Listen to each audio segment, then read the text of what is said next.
السلام عليكم. في ايه يا كابتن ابراهيم؟ يا كابتن ابراهيم، في ايه يا جماعه؟ يا جماعه يعني ايه نيجي دغري كده مع بعض وسكه وبلاش اللف والدوران ده؟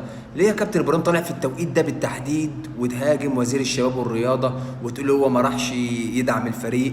يعني كان ناقص يجيب طبله بلدي وزفه ويطلع المطار ويودع الابطال. يلا يا ابطال روحوا هاتوا كاس العالم للانديه وتعالوا، انتوا احسن من ريال مدريد. مش انتوا احسن من ريال مدريد؟ فهموني حاجه لوجه الله. مش انتوا بتقولوا النادي الاهلي احسن من ريال مدريد؟ مش المفروض عشان تجيبوا البطوله؟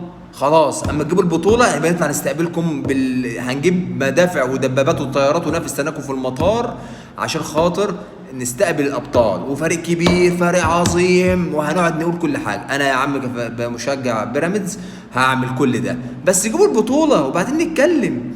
بلاش يا جماعه بلاش يا جماعه المكايده الاسلوب الرخيص ده. الاسلوب ده رخيص، اقسم بالله ما في دوله محترمه بيحصل فيها الكلام ده. احنا الموضوع ده زاد عن حده، والكابتن شيبير طالع عمال يلقح على جمهور الزمالك المحترم اللي هو اصلا مش شاغل باله بيه ولا شايفه. يا جماعه مش كده، يا جماعه دي مش كوره. اقسم بالله النجاح بيقاس ان احنا يكون عندنا لعيبه محترفه. يعني نادي الاهلي ده المفروض كل سنه يطلع مثلا يعني نقول 5 6 لعيبه محترفه، وهكذا الزمالك وهكذا بيراميدز وهكذا الاسماعيلي. عايزين يبقى في انتاجيه في الانديه، انتاجيه في قطاعات الناشئين. دي التخطيط الصح، انما ما بنقعدش نخطط بفلوس موجوده ونشتري لعيبه ونروح ناخد افريقيا اللي هي اصلا ما فيهاش لعيبه، لان احسن لعيب في افريقيا بيظهر في اي بطوله بيتخطف على اوروبا على طول.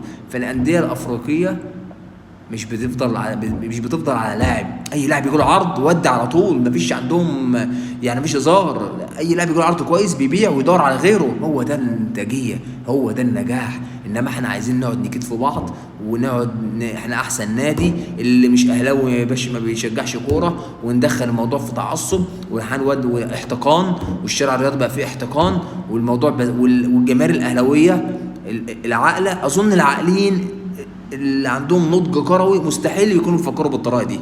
لكن فعلا الموضوع زاد عن حده، زاد عن حده. وده اقسم بالله الكره ده ما تطلع خطوه لقدام. لو الاهلي ده خد مليون بطوله كاس عالم مش هيطلع خطوه لقدام، لان النجاح من قطاعات الناشئين، الاهتمام بيها. يبقى عندنا عدد كبير من اللعيبه المحترفين بره، غير كده كله في الفاضي. منتخب السنغال كان بيلعبنا ب 12 لاعب محترف، ب 12 لاعب محترف، بلد فقيره على قدها.